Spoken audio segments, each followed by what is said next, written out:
I'm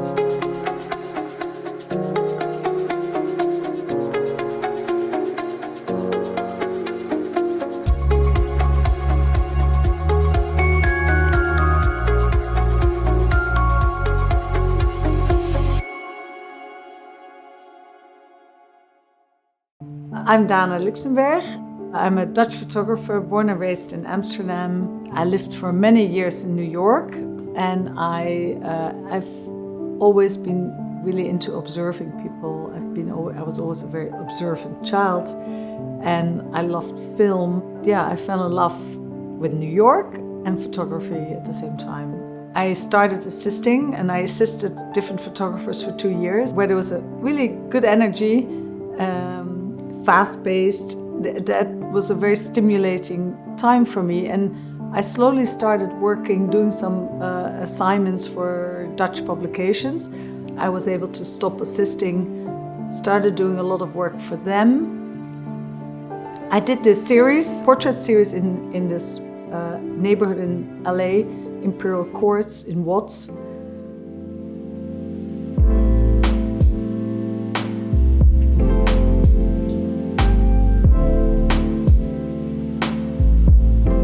South LA, and this was after the Rodney King riots. More and more I found myself putting my camera on a tripod, so that I thought then I might as well go to a larger format where you have more depth and texture, and it's a very slow process, so that requires a lot of concentration, and I felt that was really perfect to photograph these guys. A lot of them were gang members. That was a really turning point in my life, because with that project, working with that camera, I think I found my voice as a photographer.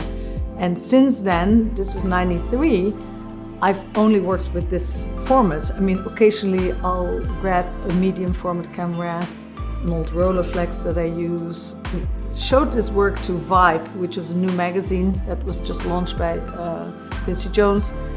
Someone told me about them, I had this meeting, and on the spot they were so really taken by this series that they said, we really want to publish a portfolio. They made it very clear that they wanted to continue collaborating with me. And one of the first big feature stories I did for them was a portrait session with Tupac Shakur in Atlanta.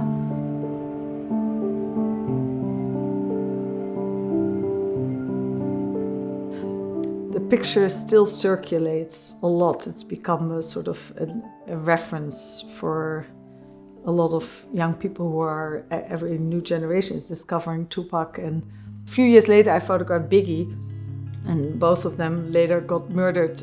The portrait of Biggie, where he has this wad of money in his hand, that also became a kind of iconic image. And but the work for Vibe, that really started my editorial career in the US. So other magazines were looking at what Vibe was doing. They were taking chances with unknown photographers, which in general was very difficult. If you hadn't had like work published yet, you had to drop off. Those were the days where nothing was digital, so you dropped off your portfolio at a magazine. So instead of like what people have now, when you shoot with a digital camera, you can immediately see the images and check if everything is okay. With my 4x5 camera, I always made Polaroids as a test. So the Polaroid made this amazing peel apart film. So with the same camera in the same setup, I have a separate Polaroid cassette. And I can shoot this Polaroid in between or before I start or while I'm shooting, just to check. I would actually shoot a lot of Polaroids. The material was not expensive. And it was also a perfect tool to gain the trust of the people I was photographing. So sometimes I would decide not to show the Polaroid, because not to create anxiety during the shoot that people think, oh, okay. For me, it was really as testing material. It was ideal. So this is the challenge with working analog, is that you're dealing with less and less choices, that certain papers are disappearing, printing papers, that film, the fear that the film you're using is disappearing. I always used Kodak film. There used to be a lower and a higher contrast film. Now it's only one. So Fuji, I think they stopped producing certain films, and I'm excited to see young people at art school now discovering film or wanting to explore film. Now it's a very much more a niche market, and so fingers crossed that they keep making it, because we're dependent on it, just like how images look and how colors are rendered, or that's all related to the tools and the film and the cameras and how that's being produced. And I find personally also the notion of digital files, having these files in my computer, is very abstract. There's nothing.